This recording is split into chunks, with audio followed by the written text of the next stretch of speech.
Hey, a quick editor's note, just so everybody knows as you're going into this video. This all was recorded and the editing I just finished, but all the recording and everything of this was before the data slate release. So we were having this tournament, in fact, one day before the scheduled data slate release from GW. So just so you all know, just so that's all clear. Anyway, enjoy the video. Hello everyone and welcome back to the channel. My name is Asmogan, and today I have a bit of a different kind of video for you guys today, a story time video if you will. Today I want to tell you guys a little bit about a 2K point tournament I went to this past Sunday, and it was a lot of fun. It was super fun. Like, all my opponents were great, and I initially wanted this video to be a battle report or even two battle reports to put on the channel. But unfortunately, I asked the shop owners as well as my opponents if it was okay to film. Everybody was really cool about it. They were like, yeah, go ahead and record. They asked what for, and I told them for the YouTube channel. But yeah, I asked everybody if it was okay, and I got yes on all fronts, from the store to my opponents. Everybody was cool with recording. However, there was a caveat from the store, and my opponents agreed. No tripod. Now, of course, that might sound strange. Let me record, but not let me set up a tripod? What's the deal? Well, the space of the shop isn't exactly massive, and if I had set up a tripod at any of the tables we were playing at, it no doubt would have taken up space to the point where possibly it would have been a tripping hazard at best, and at worst, it could have caused the camera to fall into the table, might have broken the camera, might have completely displaced the minis. In general, it was just a spatial hazard that the shop didn't want. There was just enough room between the tables we were playing at for two people to walk through at the same time. Not really enough for a tripod to interrupt that. So they said, it's cool, you can film with your phone, you can film with your camera, just no tripod. So that kind of affected the footage you guys are going to see. I did my best to comb through all of the little clips I took, and unfortunately, because, I was trying to focus on the game, and I couldn't hold the camera the whole time, I couldn't film every part of the game. Hence why there is no battle reports. But why not a story time? Did get to record a little bit of it, and I could tell you guys about my experience. This is the second opportunity I had to play 10th edition since the beginning. I did play an initial 1K point tournament near immediately after 10th edition came out. And at the time, I won that tournament. Although I'm going to be quite frank, it's not because I was such a great player or anything like that. I got extremely lucky because at the time, everybody was still learning about dev wounds, including myself. And we all misunderstood how to use them. We also kind of, yeah, it led to a little bit of chaos with dev wounds. And also, at the time, I did get actually extremely lucky on just the roll front. Like, I was rolling sixes constantly with my orc army. So I was shooting very good as well as I was hitting very good. So I got lucky with my first tournament of 10th, and it was a lot of fun. But as this tournament clearly showed me, now that people have had time to really chew on 10th and really learn the rules a lot better, yeah, I just got lucky. It was a really cool bit of luck, but that's all it was. So with this video, I'm not planning on doing a play-by-play of each of my games. I'm going to give you guys the highlights. If I was going to do a play-by-play, I would have just done a battle report, but as I just explained, tripod not being allowed, can't really happen. Maybe one day I can just hook up with one of these guys and do an actual battle report recording at the shop. I don't know, I'll have to ask the shop owners if that would be a cool thing to do with outside of a tournament, and also if my opponent would be cool, like, helping me record a video. Before I go too much further, I do want to explain the full breakdown of all of the armies that came, even though I didn't go up against everybody. This was just a 2-round tournament for everybody, and basically whoever came out with the most victory points between their two games was the victor of the tournament, and they ended up getting store credit money. It wasn't as cool as my first tournament at the same place. They were putting up a combat patrol as the victory prize, which I think was just because 10th edition had launched, and this was like the initial tournament for it, and it was a 1K tournament, so there was a lot more turnout. So, yeah, they had a much cooler prize for that. This time it was just like a $50 in-store credit, like, gift card type thing, which is still cool in its own right. That's still enough to get something, especially for Warhammer. But wasn't as cool as my first one, so nothing to really say there. We were all mainly just playing for the fun of it at that point. But anyway, we were in, ready to go. And in terms of the player breakdown that came to the tournament, you had me, of course, who played Orks. There were 6 of us in total.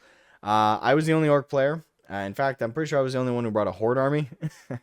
There was a Custodes player, of course, as I just mentioned. He brought a pretty infantry or battle line focused army, with the exception of 3 dreadnoughts. That was really the only like vehicles he brought for his army. But as you'll see, it worked out pretty good against me. And then with the other players, there was a CSM player. He came in with what I believe were Slaneshi CSM, so Emperor's Children. There was a Knights player there, Imperial Knights, not Chaos Knights, and he had allied in with his Imperial Knights 2 assassins. And I should also say the Custodes player also had an Imperial assassin. The Custodes player had an Eversor. The Imperial Knights player, if I'm not mistaken, had a Calidus assassin, and I believe also an Eversor. Although it was like a kit-bashed Eversor, so it was, I wasn't sure it was. It might have been actually meant to be a Caluxus, and it was just a weird kit bash that looked more like an Eversor. I didn't actually ask to see his list.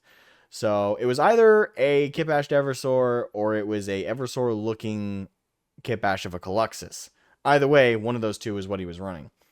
And as for the remaining players, they were both Eldar players. Eldari players. One of them was running the meta list for Eldari as well.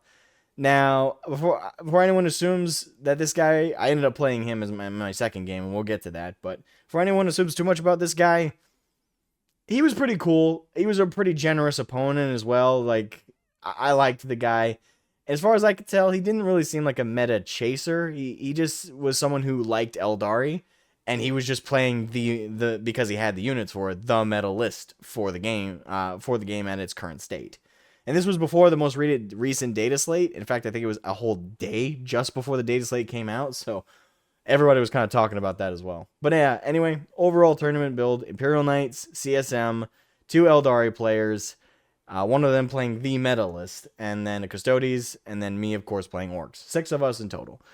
And both my games were, the first one was Custodes, second was the Eldari player playing the meta list. You can probably guess what happened with that one, but before anyone starts counting their chickens before they hatch, let's talk about my first game. So we got underway with the tournament, and it was really cool. My opponent was really cool. We did a roll-off to see who would deploy first. It turns out I was going to be deploying first, so deploy. We got all the deployment done, and then he ended up winning the roll-off to actually start. And he decided to, he rolled well to choose to be the attacker or defender. He chose defender, so I went first as the attacker. We ended up playing the mission O. So I went first, and I moved all my guys as best I could. So as you'll see in hopefully the footage, I think I got a pretty good shot of it. But I ended up moving my guys mostly from my deployment zone along the table of the right side. And then he ended up moving along the left side from my perspective, the right. So we were both basically moving in this kind of unilateral side view. And ironically, his HQ was on the my far left side, and my HQ, my main one, which was Gazkul, was on the left side. Now, as I said, I'm going to just do the highlights of the game. So in this game, the biggest highlights were I kept my Stompa near my deployment zone control point, and I used that to mostly do all my shooting. And I found out during the game that the Stompa no longer has the repair crew inside it. Now, for those who remember in 9th edition, there was an ability with the Stompa where inside of it there was a Gretchen Rekka crew, I think it was called, and they could repair the inside of the Stompa. The idea was at the beginning of each of your turn, I believe it was the beginning of each turn, each of my turn, I could roll to see how many wounds I got back. And it was never anything like substantial. It's not like I could go from it starts with 30 wounds, so let's say I lost 10 wounds. It's not like I could roll and get all 10 of those back in one go. At most, I think it was like a d6 worth of wounds back. So at best, you'd get 6 back, but that's only if you rolled really lucky.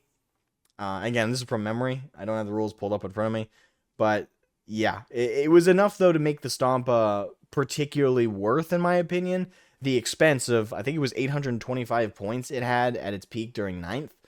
And now, in 10th edition, it's just 800 flat points, but no wrecker crew. No Gretchen on the inside repairing it. So if it loses wounds, it loses those wounds. They can't come back.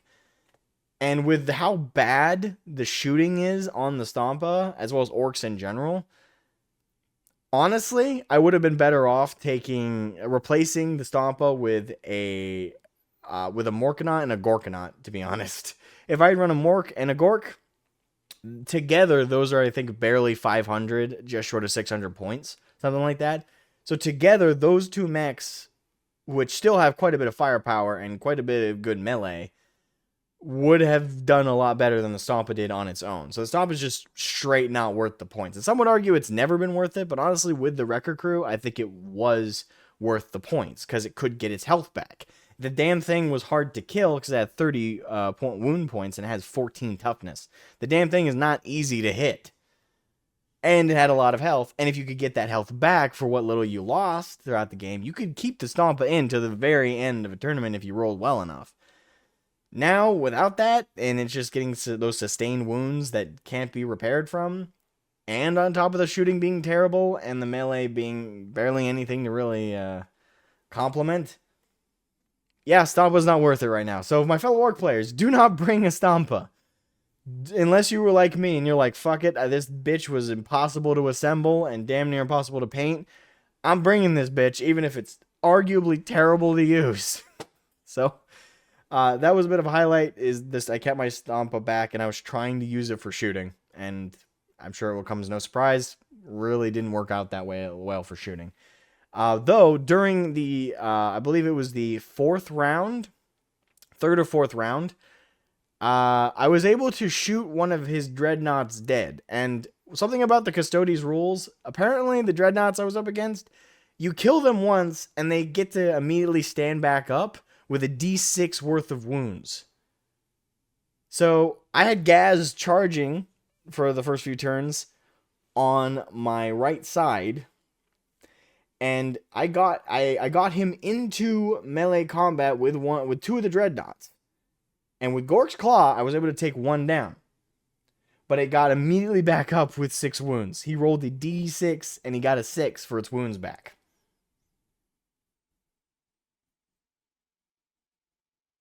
Yeah, that sucked. Scotty, beat me up. So, I was able, though, shortly after that, to kill it with my Stompa's big gun, the Def Cannon. I was able to kill it with that, and I got really lucky with that roll. But that was annoying. And the other 2 Dreadnoughts never fell even once. So, I had a lot of bad luck there. Plus, Gaz ended up getting shot and crushed off of the point he was taking. So, that was unfortunate, and generally speaking, the only other cool thing that happened was, I want to say turn 3, or my third turn, which I think was a little bit after Gaz died in like the 4th or 5th turn.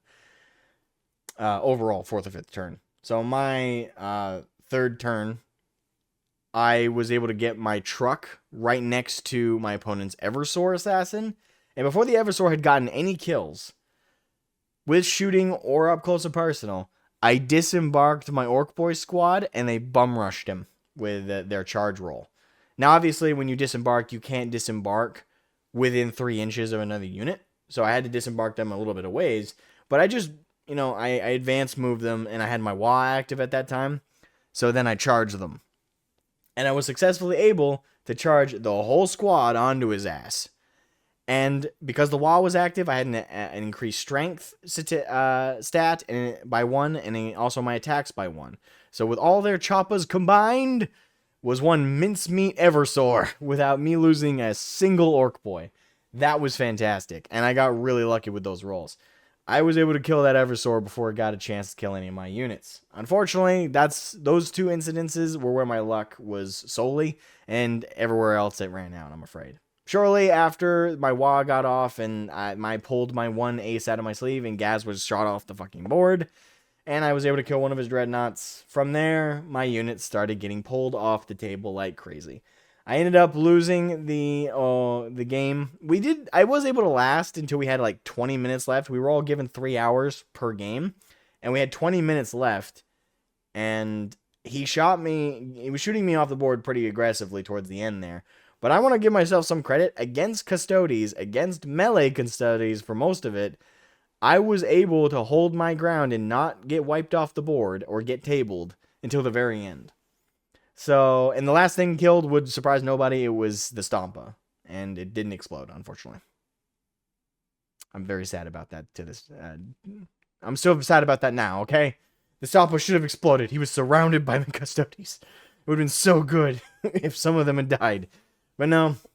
Unfortunately, I ended up losing my first game at about, if I recall correctly, I had 39 victory points, including for my secondaries, which were behind enemy lines, and Assassinate. Assassinate was kind of a random choice because I really couldn't think of another secondary to use that would have worked great. Looking back, maybe Raise the Banners, but I'm not sure if that's on the same tree as Engage on All Fronts. Sorry. So those two were my secondaries. Engage on All Fronts and Assassinate. But I probably should have replaced Assassinate with Raise Banners High, assuming it's not under the same type of secondary as Engage on All Fronts, which it might be. So yeah, that I got 39 points and my opponent got 58. So we weren't super separate for points, but it was enough for him to definitively win. And I lost my first game. Now, I didn't feel too bad about it. It was against Custodes, and they had a lot of dev wounds to roll. Generally speaking, I'm just surprised the Stompa lasted so long, because he started focusing on my Stompa fairly midway through our game. And it was mainly because he was just afraid, even with how bad the shooting was, that when it does hit, it hit like a truck. So he was scared of it staying on the board. So a lot of my Orc Boy squads were able to do a lot more damage because he wasn't focusing as much fire on them. And I was able to engage in melee in a lot of spots. But it just, again, I just didn't get lucky enough with my rolls. And I wasn't landing enough of those hits. His saves were really, well, saving him. So throughout the game, I got my ass handed to me. But I'm happy I was able to hold about 3 points for the majority of the first half of the game till he knocked me off of them. And yeah, we ended with 39 to 58 points. Not bad. Close game, technically speaking, on the points wise, but not close game in terms of actual unit count getting pulled off the table. I think I maybe killed one whole squad of sisters and half a squad of a second. And then the rest, and I killed the one Custodes, which I was proud of. I was able to kill it once and finish killing it off the second time. But that was my only claim to fame on that one. Not many of his Custodes got pulled off the table, unfortunately. And this game is what I kind of made me realize how weak Gaz is for the point values he expends. He's over 235 points in the Orc list. But honestly, this is my advice to my fellow Orc players. If you're thinking of running Gaz right now with his current stats, fuck that. He's not worth it for the expense.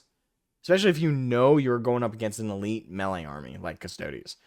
Don't run Gaz. Gaz sucks, to be quite frank. He's got pitiful movement, only 5 inches when a standard war boss has 6. His toughness is where some of his stats come back to play, and his saves at a 2-up. There are things about Gaz that are good. He is objectively better than a standard war boss stat-wise, but for the point expense, you don't get enough back. And he doesn't feel like the Orc amongst Orcs right now. And for those who remember a while back, when Baelide was announced to be dead in the lore, and there was this huge rivalry between Angron and Gaz, I'm going to tell you this right now. Gaz stands 0 chance, tabletop-wise, against Angron. So if anyone is thinking of playing that with their friends with 10th edition stats and rules, don't. It's going to be a wash in one direction. Angron has way more toughness, way more movement, way more wounds, and his melee hits infinitely harder than Gaz's Gork Claw. The Gork Claw, in my opinion, should feel a lot like Horus's Claw, but honestly, it's just not that good. It's okay, and certainly good against basic units for sure, but against something else that's really, really tough, you better just mob rushing. Screw using Gaz as some kind of special feature on the table, because to be honest, he's a paperweight until he's killed. It sucks, but he's just not very good right now. So that's my advice to my fellow Orc players out there. Don't run Gaz if you know you're up against a melee elite horde army. Just don't. It's just really not worth it, and he's too expensive for what little he can do. So anyway, on to my second game. My second game was against the Eldar player with the meta list. Now, I don't know the exact layout of the list, but there's a Farseer, and there was also this I'll put the name of the unit here because I know what it looks like, so I can look for it. But it had like these wavy like magic things around it, and looks like some woman, like magical Eldar, a hero character, and then a bunch of like, I think they're wraiths, but a bunch of vehicles in the back. Now, the biggest difficulty I had to deal with for this list was honestly the effects of the Farseer, I believe is the name of the model, and the vehicle ability, even if it fails to wound. Okay, so this is how it works. With Eldar right now, they're able to re-roll failed rolls. Now that's like a faction ability, apparently. They can re-roll fair rolls once. But apparently the Farseer has a special effect where it's a certain amount, like whereas the base roll, I think it's limited with what you can do and how many per turn. But with the Farseer there, it's every failed roll. So if you're rolling on like 2s or 3s and you get a 1 or you get a 2, you can re-roll those to get better. And on top of it, with devastating wounds, with the guaranteed 6s being guaranteed wounds, yeah, I constantly saw my opponent re-rolling every 1, every 2, and just constantly being able to guarantee hit after hit after hit after hit after hit. I was getting obliterated by shots. And Gaz and my truck were both destroyed early on. Like, Gaz was shot off before he got a single shot off, before he killed a single model in melee. Again, he's not worth running right at the moment. He's just not worth it with the stats that he has versus the point cost that he is. He's just not worth running. And Gaz got completely wiped off the table early on, and so did my truck. And shortly after, I barely got into melee at all. I want to say on my 3rd turn, I was finally able to get into melee with what I had left, which at that point was 1 Killican and like 20 Orc boys. Yeah, the first early part of the game, he was wiping my ass out. Like, I'm surprised he ignored my Stompa. And to be fair, he didn't have to, because this is where the other big negative of the game came in. His vehicles have this ability where even if they don't successfully wound, if they successfully hit your stuff, it decreases it. First of all, it removes your ability to advance, and it reduces your movement by 1. So he just had to shoot at my units successfully to get me to not be able to move or advance, which meant that my Wah had to be delayed, because in his very first turn, he made sure to hit my Stompa, because he went first, and he made sure to hit my Killicans and Gaz. All 3 of them, even though all 3 of them were close enough to charge. So if I had made my Wah, done an advance move that was more than 3 inches for any of them, and then charged, I could have gotten into melee near immediately after my first turn. But he knew that, so he made sure to target my models. This is the thing. I'm complimenting his strategy, if anything. But I really hate the Eldar rules. They're kind of broken. The fact that he could re-roll every failed roll, on top of having several weapons with dev wounds, on top of that, being able to prevent my units from advancing, and therefore making my Wah kind of useless for its charge. And he made sure to target the best models I had that would have benefited most from the Wah and the charge. Yeah, I got my ass handed to me. So it should come as no surprise that I hardly killed any of his units. I killed one of his hero characters. That's it. And like 2 or 3 of their like warp spiders, I think. He tabled me like turn 4. Like, he tabled me after my 3rd turn, I should say. Like, before my 4th turn, he killed everything in my army. In fact, it was at that point where we looked at each other and we both knew the outcome. So he's like, listen, I know it's, your turn, and all you have left is your Stompa. We both know that I've already shot him again, so he can't advance and charge. He can barely move that much. If it's cool with you, is it cool if I just roll my damage to see if I kill him? And then we call it? And I was like, you know what? Fine. Like, I know a lot of people out there would be like, dude, you bitched out. All I had left was my Stompa, and I couldn't advance him, and without being able to advance him, he was keeping his distance at this point after wiping everything else out. I couldn't charge, and that left me with my shooting. Now, granted, the Stompa has a lot of guns, so the likelihood any of them would hit was high, but most of his units were behind some kind of cover that would have made it harder to hit. And at that point, he'd already lowered my health down to the point where I was less than 10, which also meant my my to hit roll was was now increased by 1, so all my shots would have cost me a 6 up, or just a 6, I guess, for D6s as opposed to a 5 up. So yeah, I really I was screwed anyway. So I was like, screw it, roll, see if you finish him off, and he did. He successfully killed my Stompa, and that's all she wrote. Like, he ended off with telling me exactly what he was gonna do. I calculated the points up, and I lost against the Eldar player with the meta Eldar list. The exact point was I had 19 and he had 64 points, victory points. I got stomped real hard. And honestly, I'm an Orc player. I don't mind losing. Like, I have fun if I win or if I lose. A lot of rolls are really based on luck when you play Orcs. Like, Orcs, it's the only guarantee you have with Orcs is your melee is great. Everything else sucks. Like, your shooting is terrible. Your movement generally isn't amazing. You don't have a lot of cool special abilities. Some are okay if you remember to use them. The stratagems. The Wah is the big thing. But man, I got stomped. I got crumped, as the Orcs would say it. Like, Gaz getting killed both games fairly early on. The Stompa being the last man standing in both games, but not by a long shot in the second one for sure. Yeah, I lost both my games. At least the first game against the Custodes, point-wise, was close, but and man, that 19 to 64 was terrible. That was absolutely terrible for my second game. And those were both my games for the tournament. As you guys have clearly gotten from the story, I lost pretty handily. But again, I'm an Orc player. I don't go with the expectation I'll win. I go with the determination to win, to do my best, to give a challenge at the very least to my opponent, if not crush them. But I'm mainly there to have fun, and I did have fun. My opponents were all really cool guys. Where I was a little rusty on some stuff with 10th, they were able to be like, oh, hey, this is actually how this works. It's not like this. I'm like, oh, okay, thank you. And the thing I was referencing earlier about the Eldar player, with him being really, really kind to me, there was a point when I finally was getting the ability to advance and charge after my Wah. I was advancing my Orc boys up so they could get in a really guaranteed charge range. Even if I got Snake Eyes, I was basically going to guarantee a charge on my enemy.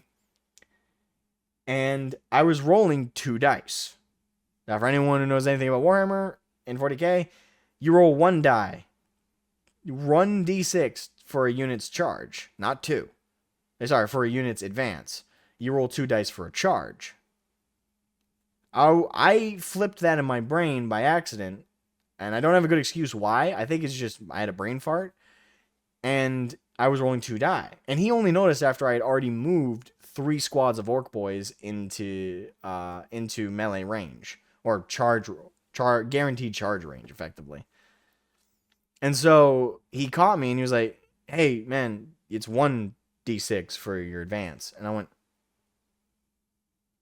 oh, fuck. Now, by all accounts, 40k is a gentleman's game.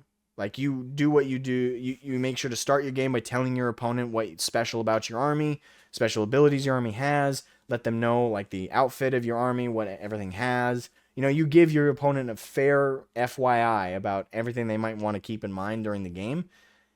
That way, everybody who wins or loses feels that everything happened correctly. Like, you don't want to ever feel like you're getting cheated. And with so many rules to remember, you can't expect your opponent. It's not like chess, you know, where if you know how to play chess on your side, you know how the opponent is going to play. You know the strategies you can employ.